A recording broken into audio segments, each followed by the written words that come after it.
Well, g'day and welcome to episode 5 of Home Loan Hacks. What a roller coaster it's been for the last couple of months. Nice to see things perhaps settling down, a little bit of new normal coming, and we'll chat a bit more about that in the update. Fantastic feedback and great to have Sean Gonsalves here last month from Lamlow, and Shane, that was a pretty much a cracker about things in the COVID situation and the accounting side. What were your key thoughts on that? Yeah, pretty big topic for accountants, I suppose. But yeah, no, it was great. Yeah, we really enjoyed that and hope that was helpful and useful to you. This month we've got a fantastic guest as well. Sam McCool is the principal of MSA National, and we'll introduce and hear more of his story in a little while. So one to really look forward to. He'll be at the back end of the show, and he'll be the highlight of the day, I think. So, yeah, we'll crack on to, I'll start with the monthly update. Well, this month's been a lot of action, a lot of activity, and also a little bit of settling, which is good. The Reserve Bank met this week and they didn't make any changes to rates, which is highly likely to be the case for several months. The commentary and forecasting seems to be they don't want to drop from the current cash rate of 0.25 to go to 0 or lower. So the current home loan rate variable, a bit under 3%. If you're fixing, lower again, and investment slightly higher for P&I investment over 3%, 3.5%, 3.3%, 3.1%, very much bank by bank. Other things this month, the ACCC came out and said they are cranky at lenders for letting go old customers. Report that I will have in this month's written update. If you have a home loan 4 years old, it's likely to be statistically 0.4% higher than the same product issued to a client right now.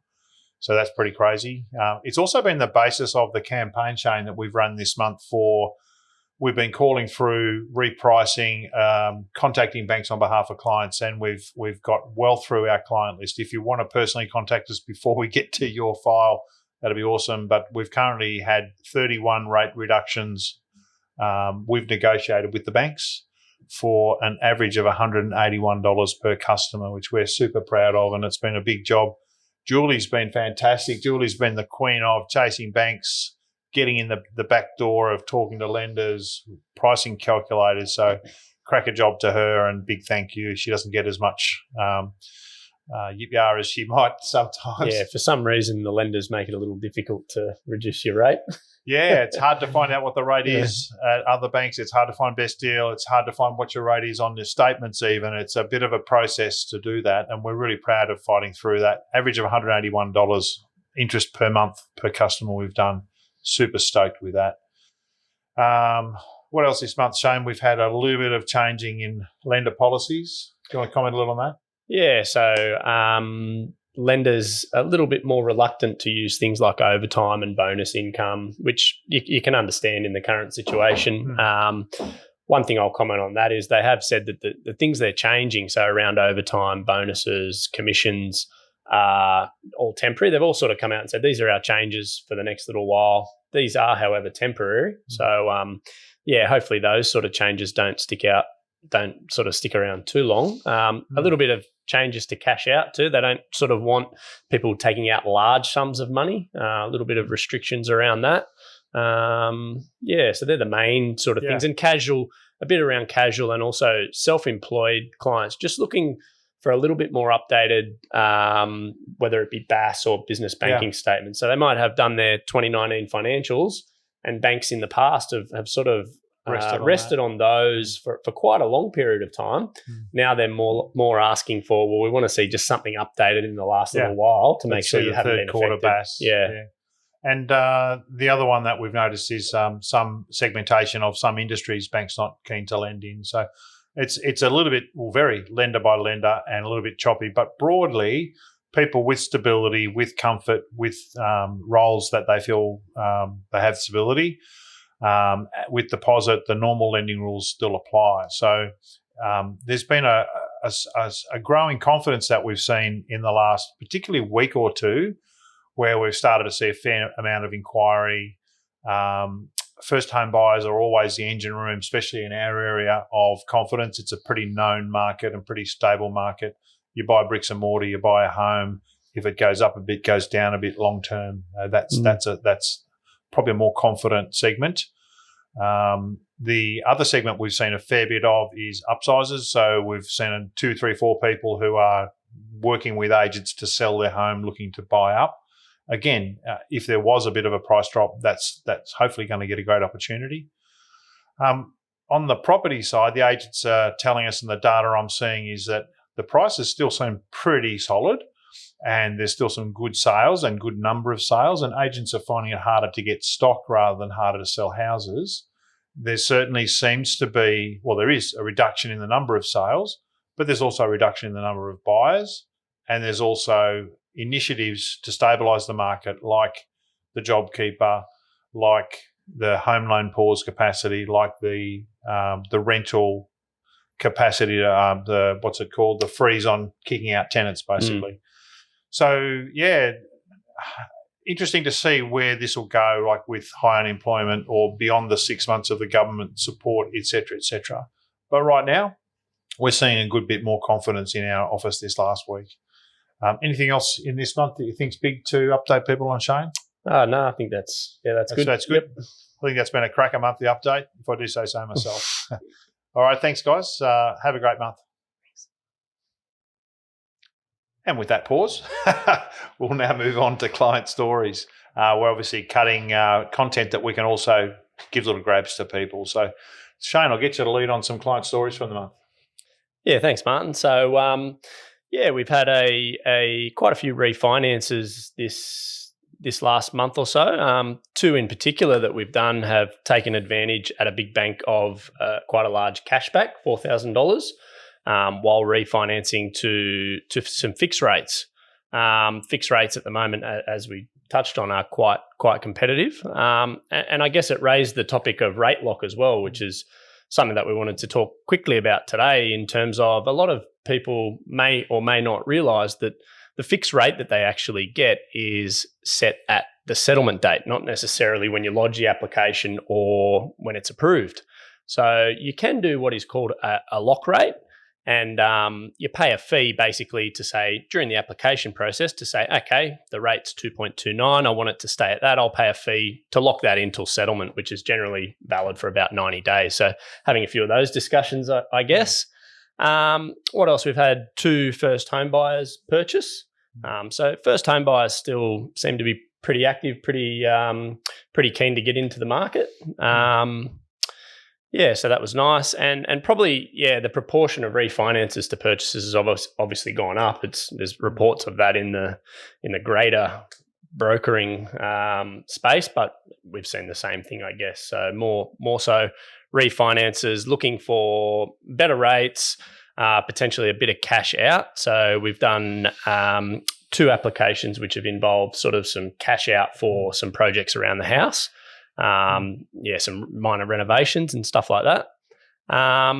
We've got 2 off the plan settling at the moment. So that's sort of something that has been a long-term thing for some people, and coming into this time has been a bit of an anxious time, but they're going through smoothly. So some things going as normal. That's about. The off the plan's a fascinating one, where you buy a property, say now you sign up for a property, sometimes with very low deposit, and it doesn't actually get built and settle until 1, 2, 3, 5 years. This one was very long term. Well, there was one that was 5 years ago, and the other one was just last year. So a big difference in when they actually exchanged. But and that one's something to really be well aware of and be very strong in a lending sense, because the bank will value the property when it's about to settle. And in the case of this one, it was valued at the purchase price of 5 years ago. So that became a very tight deal that primarily Shane got over the line because of strong lending policy and knowledge. But certainly off the plan is not something to enter into lightly, or if you're not in a strong situation. So that's probably good for the client stories. Anything else big in terms of clients? Probably one other one is, and it's kind of relevant for longer settlements and whatnot, is lenders where they've given a pre-approval or a conditional approval if something's changed after they've paid the 10% deposits, some lenders, I guess, have come out more favourably in how they'll treat that specific borrower's situation compared to others. So if a couple of lenders have come out and said, look, if it's conditionally approved, even if your situation has changed, if you've put down a 10% deposit and stand to lose that, then we would look to I guess, honour the approval. Yeah. Yeah, that's a big one in the current environment. We're not in our office, but we've seen other people who've been affected with a reassessment later. So a lender has the right to reassess or revalidate income right up to the settlement, which is very concerning. And a similar sort of one, we've had a construction one that's about to go through where some banks will or won't do the full assessment of the construction at various stages. So again, not for the faint-hearted to do construction, certainly for a stronger client, a more existing profile, good equity, very straightforward. It doesn't really matter if the valuation's a bit up or a bit down. All right. And I guess the other big one in terms of client stories, we've actually got quite a lot of activity, but we've had a huge campaign of calling through our client base and contacting the bank to reduce their interest rate. So that's been a big story this month. We're currently up to 31 that we've had rate reductions on behalf of the client where we've contacted the bank for them. And that's an average of $181 interest per month per client. So we're super excited about that and got a lot of happy clients and are very proud of having done that. Yeah, so I think that's probably great for this month's client stories. And the next topic, we didn't want to go too heavy today because it's a rant. Okay, it's a rant. It's a monthly rant. But there's been enough bad news, so we want to have a bit of fun with the rant. So, Shane, I want to tell everyone I'm not happy about social distancing. Now, what do you think? Well, I know when I get to work, Martin, you normally like to give me a handshake and a big cuddle. And, if it's a Friday, sometimes a quick kiss on the cheek. But It's a bizarre thing. I like handshaking. I like old school, shake hands, not too hard for the ladies, but look people in the eye, say good day in person. And if it's family or a very close friend, yeah, they'll get a hug. Shane, we don't hug. Let's be clear. We don't. But also for meetings, like social distancing does cause some destabilisation. So it's great to meet with someone often multiple times during the process and to scratch it on a piece of paper or whatever. And we're working through that. We're doing Zoom calls and we're doing other means of communicating information, sending product sheets, et cetera, et cetera.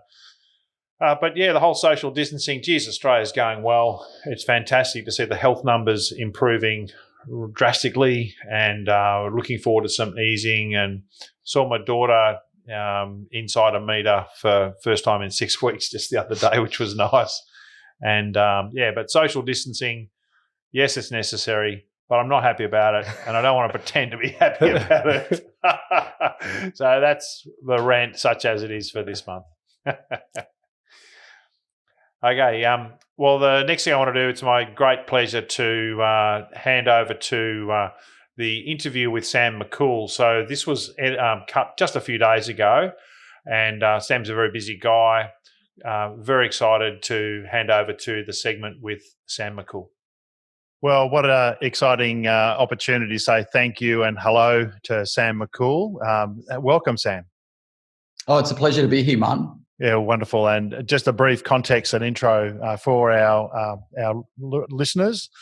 So Sam is the head of MSA National. His family they fled Beirut in a war-torn situation when he was 9 years old, and very, very tough start, emigration to Australia. Became a solicitor, has done fabulously well with his company, and has now raised something which is the prime discussion of today, is a hire branch. So thank you and welcome, and really appreciate you being a part of the show. Absolutely. I met you at Upgrade Your Life earlier in January, which seems like a long distant memory now because it seems like a lifetime ago, pre-corona. Yes, incredible. And in fact, that's a little bit of where I start is having done that, and we'll talk a touch more about it and the context of that, having raised Hire Branch. I'd love you to tell me about the Hire Branch Academy and the rationale behind that, and then we'll move on. And I'd love to talk more about Upgrade Your Life and that experience. Yeah, absolutely. So I became a lawyer because of my childhood memories that really shaped, the way I look at the world. And I hated injustice as a young child, and I was always destined to become a lawyer. And so I studied law because I hated injustice, and then I practiced in criminal law, family law, and became really disillusioned with the justice system because I saw that really it was more often than not, it was the people with the most money that would actually, muscle out the little guy. And to be frank with you, I had enough of the emotional turmoil of being a lawyer, completely driven by, the quest for justice. So I went back to university and studied banking and finance law. I wanted to be more of a corporate lawyer. I wanted corporate clients. And it was really just a realization that if you want to make a difference in this world, make money.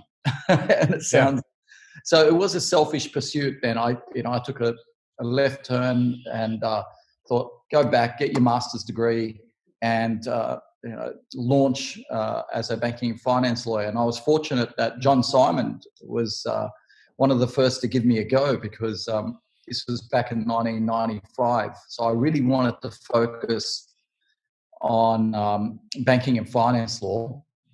And what I learned over the years in employing people is that if you want to grow companies, you need to grow people. So I focus just as relentlessly on mentoring my team on life education and life strategy as I did teaching them banking and finance law, or teaching them how to use software, or teaching, how scripting them on dealing with brokers such as yourself and clients. And from that, then after the global financial crisis, my business was almost decimated.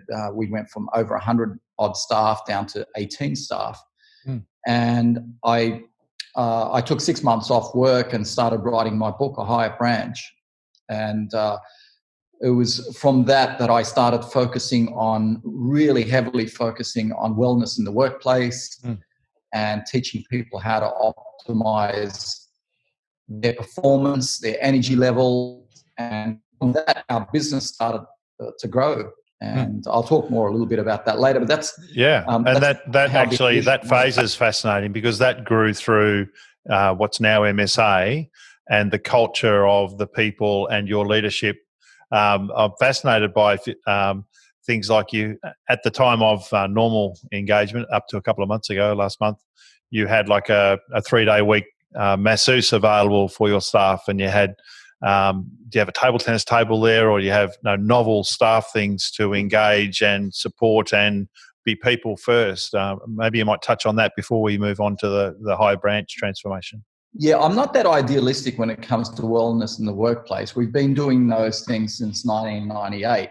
But what I've realized over that time is that people want two things from you. And they want more time at home and more money.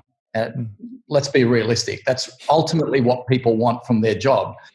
Those things like yoga and meditation and teaching them about how to take better care of themselves, it's now almost pervasive. All companies are doing that.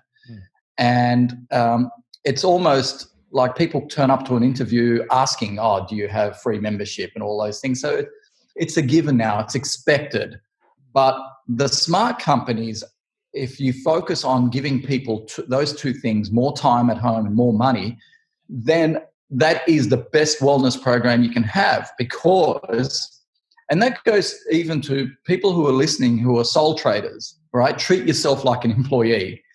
And you want to give yourself more time and more money, because the more of those two things that you have, the bigger your business will grow and the more productive you are. So my experience was that the more time we gave people at home, they got more sunshine, more sleep, more socializing, more sex with their partner, right? The 4 S's.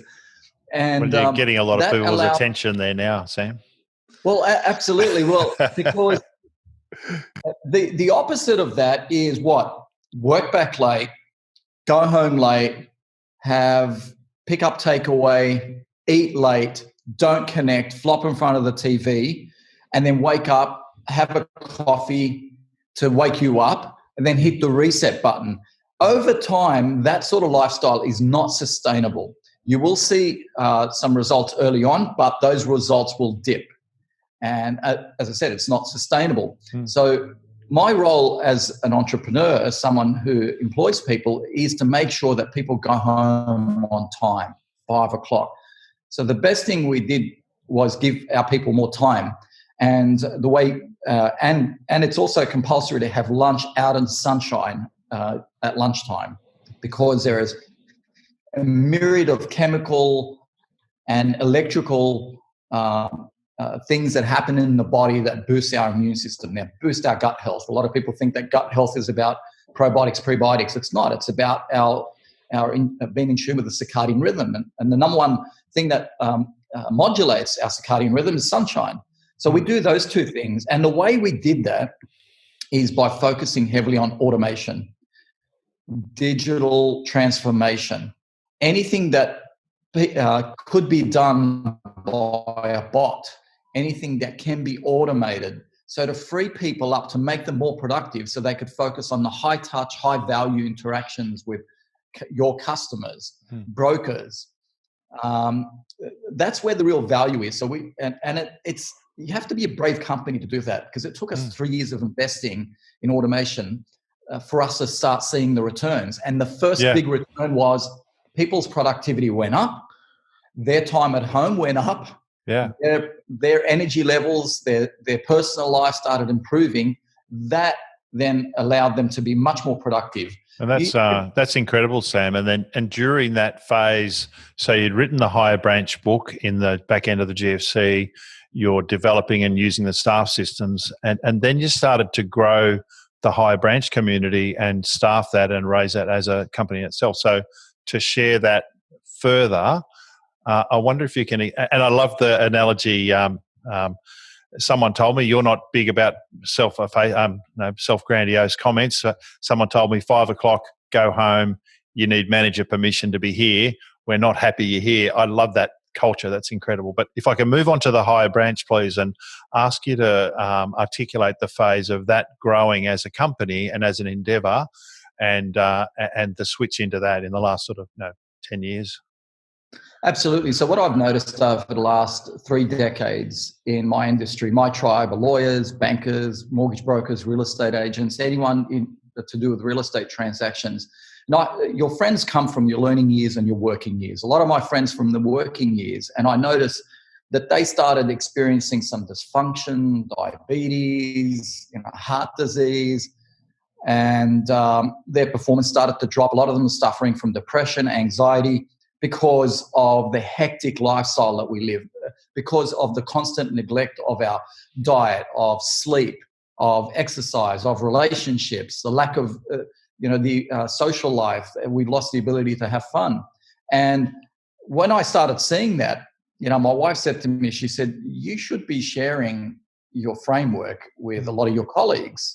Because I wrote a Higher Branch for my children. I wanted it as a legacy. But then after the GFC, I started one-on-one coaching with a lot of senior executives, people in my tribe, as I said. And I coached from, and I taught a blueprint which teaches people how to take control of their own life, so they don't need, to sign up to courses or, get mentors. Be your own mentor. And so it's a question of just someone giving you the blueprint. And so I started teaching. The blueprint is made up with 2 frameworks, and the framework, the first framework is holistic living, and the second represents conscious living. And you would have remembered at Upgrade Your Life, I put up 2 models on the screen because I think it's those 2 things that are absolutely critical. So I teach people how to live holistically, which a lot of business people don't like, because they think, no, I have a plan, Sam. I want a red line at work, one day pay off my mortgage, then I'll start focusing on all these other areas of life. So that model is represented by the 8 areas of life, which feeds 8 fundamental human needs. And every time we neglect one, we impact our energy, we impact our performance. And ironically, it goes back to impact our work performance anyway. So it's a false economy for people who think that I'm just going to focus on work because I have a plan. Your work's going to suffer over time. It used to take 10 or 20 years for that to happen. But in today's economy, 1 or 2 years and you'll slowly be going downhill, because you are competing with people who are eating like athletes. They're meditating, they're training, they have active visualization every morning. And I know because I coach some of these people. So you can't neglect all aspects of your life just to focus on work. And the second framework is about conscious living. A lot of people don't realize that they wake up every morning and they hit the repeat button. They think the same thoughts and feel the same feelings. And it's just a loop that you're stuck in. But people want to have change. They want to change things. So they want to change behaviors. And, typically it might be, I want to, have a better relationship with my wife, or I want to connect different with my kids, or I want to start a new exercise routine. I want to change my diet. But then they wake up and do the same thing. Why is that? So I studied psychology, behavioral psychology, to find out what is it that actually makes people, not just want to change, because everyone wants to change, but actually the framework of how to do it. And it starts with conscious living. So, and it's interesting that that's actually an interesting link to something else I was very curious about. Was in this phase, it was quite a brave thing, I think, from you to really push this as an endeavour and promote a community. And it's interesting, the comment about psychology, because some of these topics and areas, it's about, okay, let's look at mindfulness, let's look at yoga, let's look at psychology. Pretty good to switch people off and have them disregard or ignore or pretend it's important. Health and well-being, what you're eating, your fitness habits, not having your phone or electronics in a bedroom when you're sleeping, et cetera, et cetera. People are good at talking about it, but you've taken the leadership to really grab it and run with it. I loved the podcast. I think one of my favourite ever podcasts recently on High Branch. I'll encourage everyone to listen to High Branch podcast and check it out on Facebook and link in with the community, by Dr. Guy Winch on being emotionally stronger during the pandemic. And that was so timely, topical, and you have access to that in your community. And I know you have a friendship and a fellowship and a strength there. Could you have imagined how strong and how relevant some of these fellowships and your leadership would become? Yeah, I love Dr. Guy Winch. He was one of the true believers in a higher branch, and one of the inspirations for me to actually kick it off, because a higher branch was started only 2 years ago, and I basically took out all my favorite books and I wrote to all the authors, and he was one of them. And he wrote back, and his practice is in New York. He's a famous author. His books have been translated into 27 different languages. His 3 TED Talks, millions of views, and he's one of the nicest people I've ever come across on the planet. I love Dr. Guy Winch, and we spent 90 minutes on Skype, and he was in New York, I'm in Sydney, and he really believed in what I was trying to do. And he comes from a place of love and caring. He practices because he cares for his patients. He writes books because he cares for the people that read them. And he travels all the way to Australia every year to present at Upgrade Your Life. And you would have seen the way he interacts with people on and off stage. So it was his belief in the framework and also the community we're trying to build. And he believed in the fact that we are a not-for-profit as well, because one of the motivators for me for a higher branch is to bring valuable content to people so they can make not just inspirational content, but actual tools, technique, practical stuff. Yeah. You're a mortgage broker, I'm a lawyer, and it's in our DNA. We want something practical, right? We don't want to just walk out of a room inspired, but what did you leave me with? That I can then take control of my own life without having to pay thousands of dollars to all these motivational gurus out there. As a coach, one of the things that saddened me is I'd come across people that I would coach who have paid thousands of dollars for either a diet program or a meditation program, and they've left it after a day or two. And, I'm talking 10, 20, lots of money to all these motivational gurus. They turn up, get pumped up, and nothing. There's no change in the way they do things. So I was determined to get my framework out there, and I started one-on-one, but then I thought, how do I reach more people? Reach it through the event, through the podcast. Yeah. And the event is just this annual festival. Yeah, I was going to say, we've teased people a few times in this conversation with Upgrade Your Life, and that was the inspiration for this request of podcast. But I'd love you to tell a little about the session last year as a startup, the 8 aspects and bringing in specialists. And I was so fortunate to attend with my wife, Deb, and we had such a great time. We stayed in the city for a couple of nights. We talked about the content. It was just a wonderful experience. We went for a walk each day, and it was a wonderful experience together. And I was totally fascinated that all of the specialists you had stayed for the whole session. I've never seen that at a conference where they had engaged with you extensively. They sat there for the welcome, and they engaged in a lot of the sessions, and they were on the sideline doing things, et cetera, et cetera. Tell us a little bit more about Upgrade Your Life and how that came together.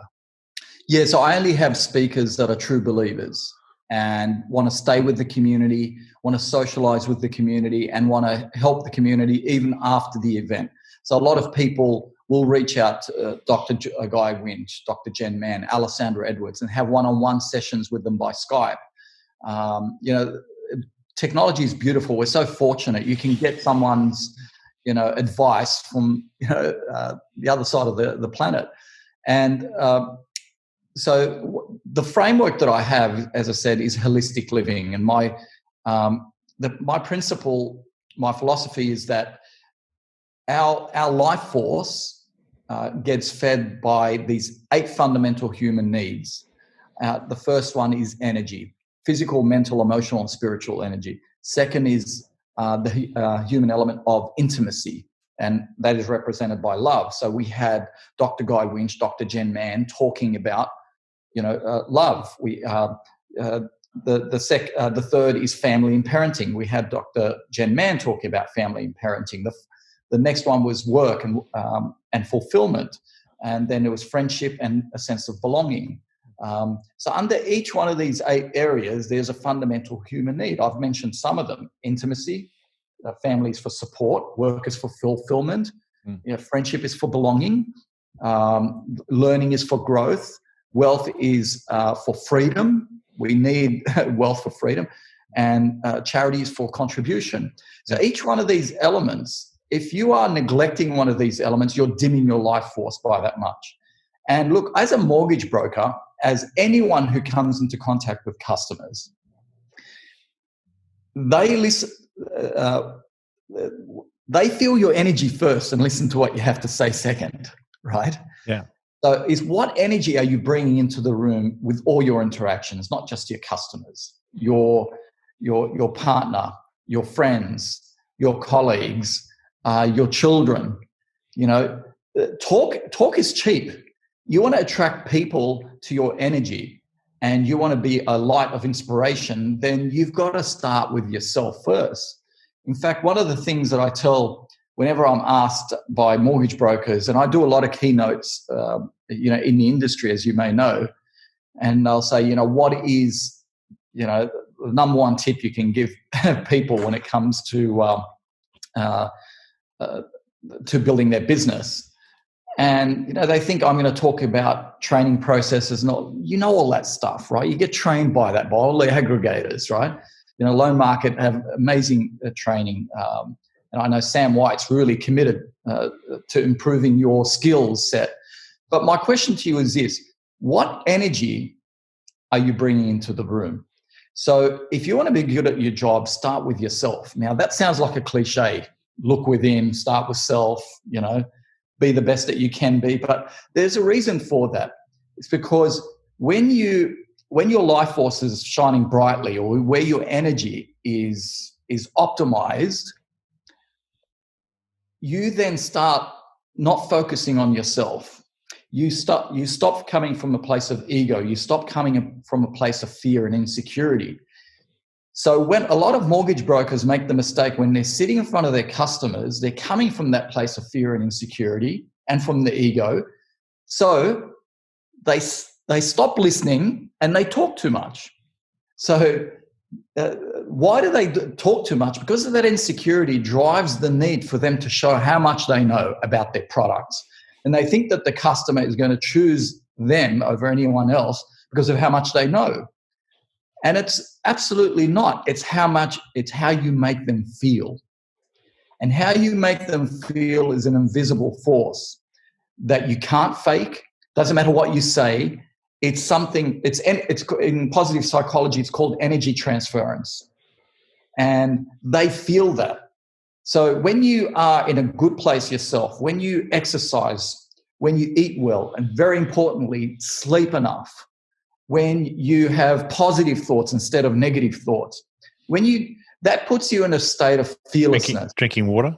Staying hydrated. So when you are in front of a customer, that place of fearlessness, and you would have felt it when you met David Goggins, right? Yeah. You are at peace, and you would have noticed he has this calm energy that just draws people to him. Mm. And everything he says has been written about, spoken about, right? But people are still drawn to him.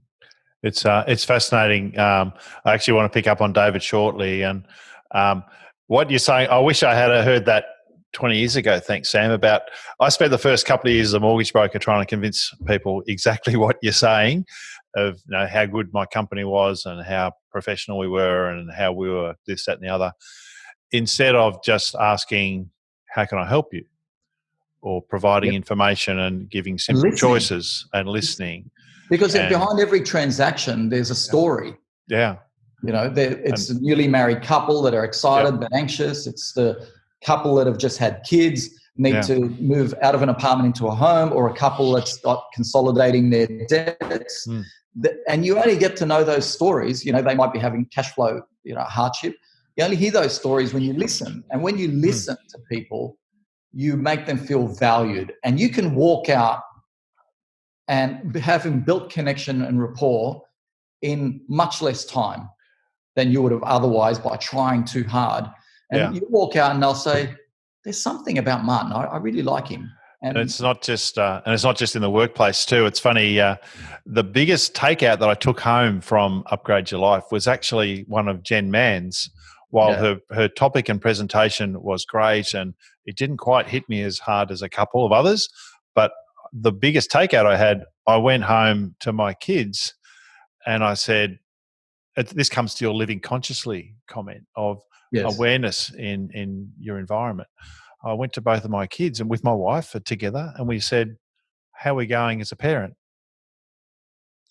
Is there anything you would have liked more or less? I remember that. Yes, that's or beautiful. Anything that we do that annoys you, or is there a hole we're not filling, or is there an opportunity you'd like to explore? Or now it's a really uncomfortable thing to ask. It's a kind of scary, weird thing to ask, but that takeout was just amazing. And in the interest of time, I might actually move along and pass that comment to, you mentioned David Goggins. Now, to me, he's like a humble rock star.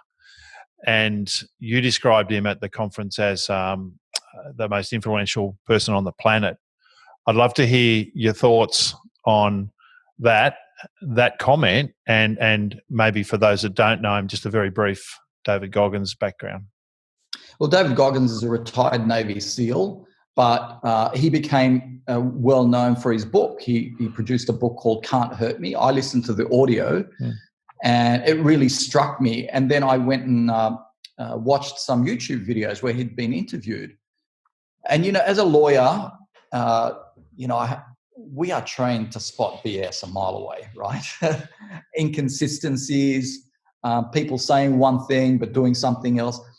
And this guy's purity really struck me. His choice of words, his innate wisdom wasn't something he'd read in a book. And he was the epitome. He lived and breathed what he said. And he's just one of these people that tapped into his inner wisdom. And what I love about his message is it's universal. You could be an 8-year-old boy. You saw that 14-year-old kid, who was suffering from depression at Upgrade Your Life, whose father committed suicide. He relates to 8-year-olds, 80-year-olds, CEOs, single mums struggling, on minimum wage. His message is something you've heard before, but the way he delivers it, he really strikes you emotionally, and it inspires. It's like the spark that lights a fire within you. When I listened to that book, I reached out to him, and I emailed him, and his fiancée, Jennifer, who you met at the event, responded. We organised a Skype call. Again, what was supposed to be a 10, 15-minute thing ended up being like over an hour, and we just hit it off. And he's exactly, you saw him on and off stage, he's the same person. He's the same authentic self across. He doesn't have a face for family, a face for friends, a face for the media, a face, and the thing, he's not driven by money. So he was invited to come to Australia by many other event managers, all declined.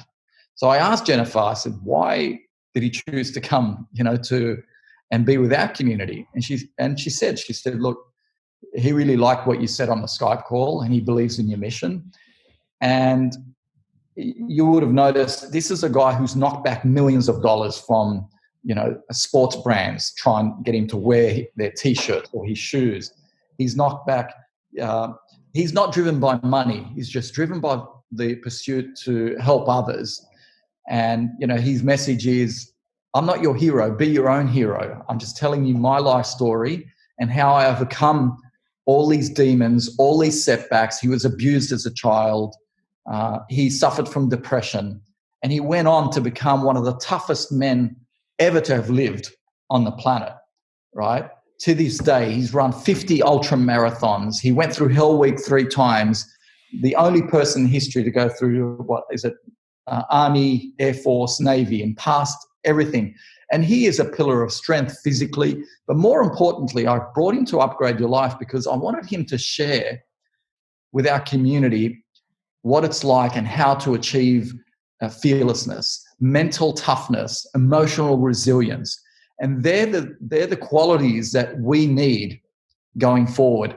And now even more so, now since this pandemic.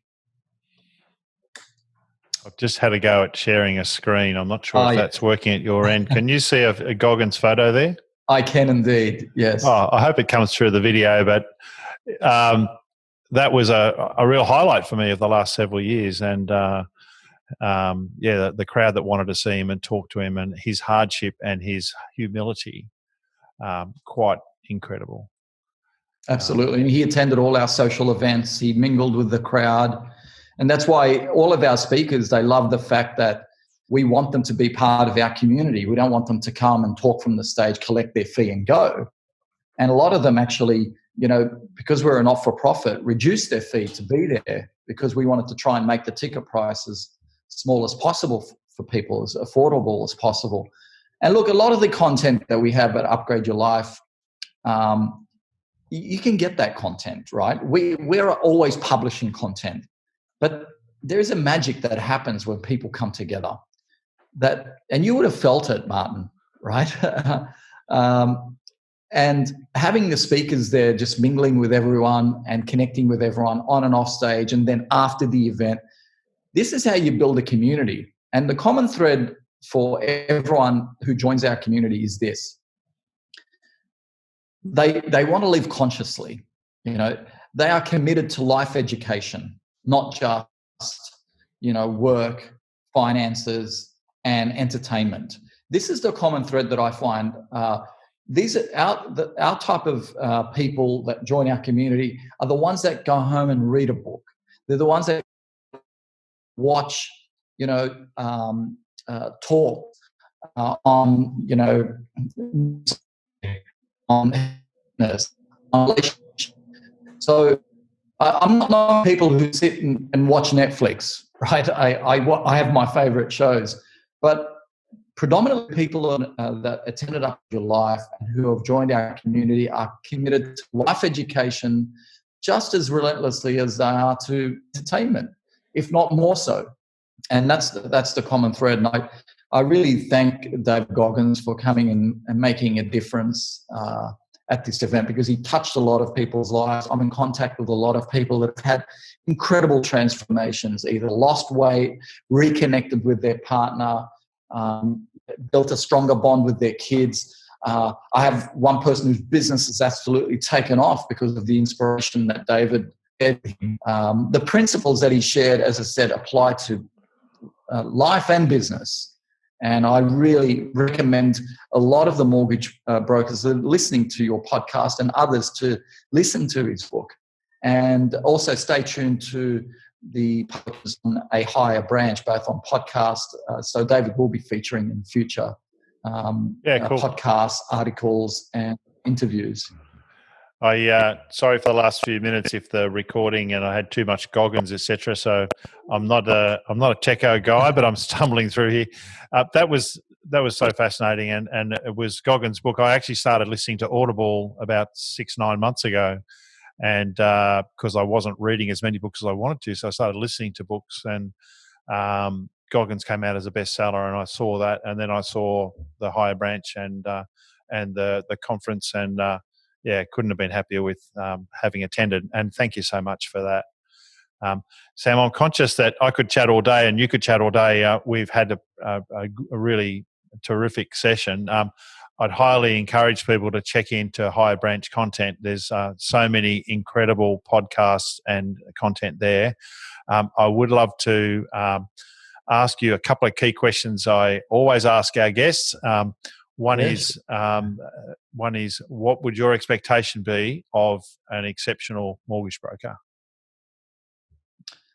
An exceptional mortgage broker. Okay, yeah. That's a tough question, but I guess I'm the best person to answer it, because I'm also a lawyer whose business relies on the frontline mortgage brokers, and that is, stay on the life journey. It's not just a transaction. Don't treat it as a transaction. I get my finance from the one person I've known for years, because for me it's a relationship. And I honestly will say that the product needs to be married to the right person, but rate is secondary. And I know a lot of people say that, but I truly believe that people want someone that they trust, that they can call anytime, and someone who checks in with them. My mortgage broker checks in with me like all the time. And over the years, we've become friends as a result of that. And there are great tools out there that you can use to constantly send emails and texts to your clients. But also every now and then just check in with a phone call. It doesn't actually take that long to check in with a phone call. So stay with your client for the life, not just for the settlement. So the settlement's over. And even during that settlement period, once the loan is approved, don't forget it. Always check in with the paralegal that's settling the transaction. Go on portals such as MSA National. We have a Loan Track portal. And from that, you can view the documents, you can view the notes, you can collaborate in real time, you can upload documents if there's insurance. So take an interest in not just getting a loan approved, but getting it settled, and then after that, forging a relationship for life. And it's interesting you mentioned that. We could chat all day, but that world changing, and the electronic processes and the remote processes, and so much in there. And you also mentioned earlier one that I totally loved, which took me a while to learn, but sitting calmly, listening, exploring, and lots of questions, etc. The last question I always ask is one we've sort of had the whole session on, is any tips, but if you had to crystallize everything down to a key comment, a key life tip, I'd love to hear it. Okay, the one defining thing that I've done in my life that has allowed me, a humble successful life. And I don't like using that word successful because I'm humbled by and so grateful for the fact that we could come to this country, we could have an education, that there's an abundance of fruit and vegetables, an abundance of sunshine, there's abundance of people, smiling. The Aussie spirit is just so beautiful, and I'm grateful for all those things. But there is one thing that really transformed, my life, and that is the relationship, the conversations I have with myself every day through my journal. Mm. And journaling is one of those tough things. A lot of the people I coach, that's the one thing that they just can't seem to really discipline themselves. But the ones that do, the ones that actually make it a habit, because the most important relationship you have is with yourself first. And earlier I mentioned love goes to where love is, whether you're in a relationship with a partner and you want more intimacy, whether you want more customers, people will be attracted to you. And I mentioned diet, exercise, and sleep. But the fourth aspect is what's going on in there and in there, your thoughts and feelings.